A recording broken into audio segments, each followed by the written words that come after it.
Chapter 2, Determining the Value of Your Time. Time is our most precious asset. We should invest it wisely. Michael Levy. Now, this report is called Mind Map to Riches, Secrets of Effective Time Management. This is important. According to Wikipedia, a mind map is a diagram used to represent words, ideas, tasks, or other items linked to and arranged radially around a central keyword or idea. Mind maps are used to generate, visualize structure, and classify ideas as an aid in study, organization, problem-solving, decision-making, and writing. Because time management is a personal process, meaning how you arrange your time and the tools and processes you use are individual and based on your particular goals and personality, there isn't a one-size-fits-all process. Instead, you'll be given a handful of secret strategies and asked a number of personal questions. These questions and strategies will fit together to help you mind map your most effective time management practices. In Chapter 7 of Mind Map to Riches, we talked about the value of your time. If you've read that report, then you've done the exercise and you know your hourly value. If you haven't read it or haven't done the exercise, now is the time to do it. Here is the equation. Determining the value of your time. List your minimum earnings target for the year or your annual salary for your business last year. Divide that number by the work hours in a year. Minimum hourly rate. If you work full-time in your business and take 5 weeks off a year, the hours would look like this. 52 minus 5 equals 47 weeks. Minus 47 weeks times 5 days a week equals 235 days. 235 days times 8 hours a day is 1,880 work hours per year. Therefore, a sample calculation for someone working full-time in his or her business would be minimum earnings target $50,000 divided by 1,880, which is $26.59 an hour. Using the equation above, you can determine how much you make each hour. Note that if you aspire to be like Tim Ferriss and work 4 hours a week, then the equation will be a bit different.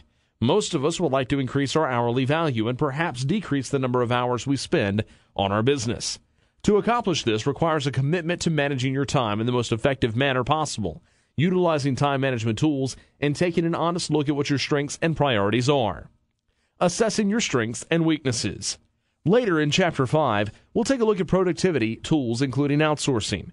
However, before you can determine which tools are right for you, you will need to determine what your strengths and weaknesses are. Knowing your strengths will enable you to focus your attention, your goals, and your responsibilities. It will enable you to set priorities and then find effective means for taking care of those other things that need to get done, though not necessarily by you. The areas where you're weak, for example bookkeeping, you'll not only procrastinate on, it'll consume much of your time and bring very little joy to your day. However, your strengths are also often things you enjoy and can accomplish quickly. Thus, you'll be more productive and happier. To get a firm handle on your strengths, ask yourself the following questions. Note, these questions are repeated in the workbook at the end along with a space to fill in your answers. What skills and capabilities do you have? In what areas do you excel? What would other people consider to be your strengths? What tasks do you find great pleasure in? What are your weaknesses? What areas do you struggle or find frustrating? What would other people consider to be your weaknesses? What obstacles are you facing that keep you from focusing on your strengths? What external influences get in the way or hinder your success? To get an idea of why this is important, consider this example. Imagine the owner of a drop shipping business. He or she promotes and sells electronics, which are then distributed by the manufacturer or a secondary distribution company. There are many tasks that are required to maintain and build this business.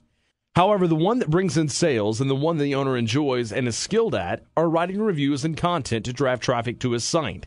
What he is not skilled at, nor has any interest in, is customer service. Customer service is no doubt important and essential for a loyal customer base and word of mouth. This is an ideal task to be outsourced, automated, or both. To determine, however, if it makes financial sense to eliminate this task from your responsibility, you'll want to go back to that hourly value calculation. It will cost less to automate or outsource this task than your hourly value, then it's a good idea to eliminate that task from your to-do list. For example, if your hourly value is $30 an hour and it'll cost you $12 an hour to outsource customer service, and you can automate most of it for a few $100s, then it's a good idea to go ahead and clear it from your plate. Thus far, we've discussed your hourly value and the importance of understanding where you are strong and where you may need help.